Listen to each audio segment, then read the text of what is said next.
Hello, shipmates. Commander James here. Welcome to Trafalgar Day YouTube channel. Mr. Beefeater is on vacation.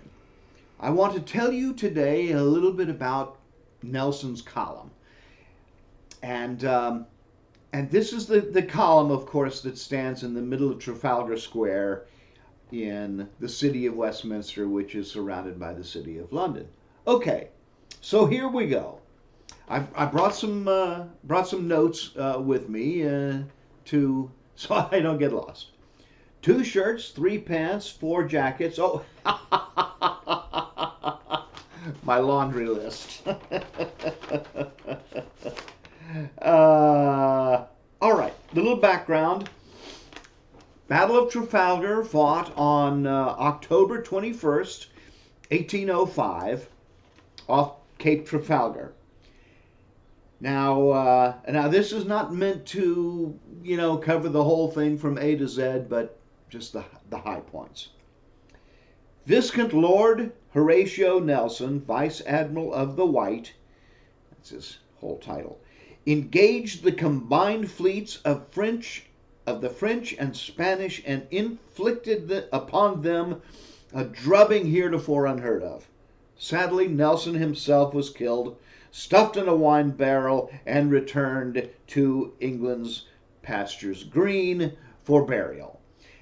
I might tell you that in the Maritime Museum there's a uniform. There's the uniform that Nelson was wearing when he was shot by the Frenchman, and there's a bullet hole in his shoulder where the bullet came down from the rigging, went into his shoulder, across, punctured a lung, and severed his spine. And that was lights out for Nelson.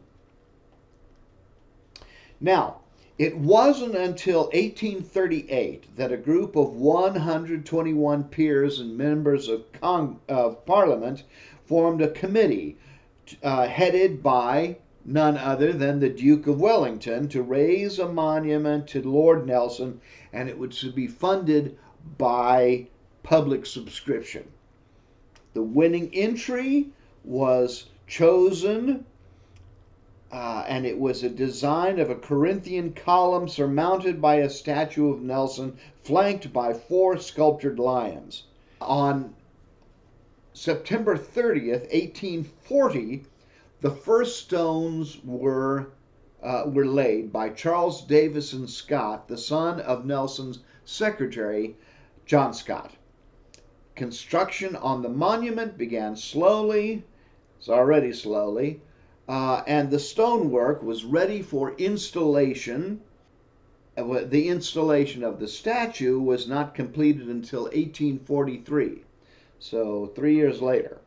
Now, in 1844, the committee ran out of money, and the government took over in the form of the Office of Woods and Forests.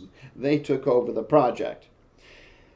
The statue of his lordship stands atop the column, and it measures 5.5 meters. For all you Yanks who haven't figured out the metric system, that's 18 feet 1 inch.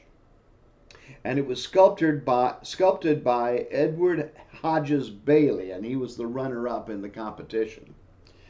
Trafalgar Square has been host to many gatherings and protests, and is also the home of sculptures of the commanders at Jutland, Admirals John Jellicoe and David Beatty.